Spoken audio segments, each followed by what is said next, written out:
The decision was made in the principal's office. John sat quietly, his mother right there beside him. He would be suspended for 2 days. The weight of that choice hung heavy in the air, a stark reminder to everyone that our actions always have consequences.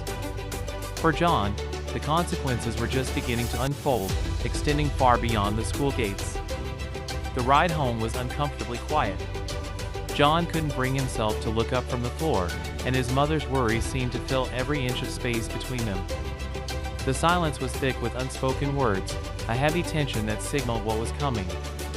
They both knew a storm was waiting for them back at the house, a different kind of confrontation, and one that felt much more daunting than the principal's office. As they walked through the front door, the storm broke. His father was already pacing in the living room, his face a mask of fury. "Suspended?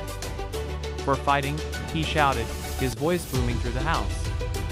John watched as his father's fists clenched at his sides. The words were sharp and loud, cutting through the tense atmosphere like thunder, each one striking with force. This wasn't a conversation, it was an eruption of anger that left no room for explanation. John instinctively shrank back, trying to make himself smaller. In that moment, his mother stepped forward, placing herself between her son and her husband, a protective shield against the verbal onslaught. "This isn't helping," she said, her voice firm but pleading. She was trying to de-escalate, to find a calmer path through the chaos. But her words seemed to fuel the fire. His father's rage only grew, his voice getting louder, shaking the very walls of their home and everything inside it. The shouting was too loud to be contained within their house. Neighbors heard the disturbance, and one of them made a call, concerned for the family's safety. Soon, the flashing lights of a police car painted the windows. 2 officers stood at the front door, their voices calm and their presence steady. They brought a sense of order to the chaos.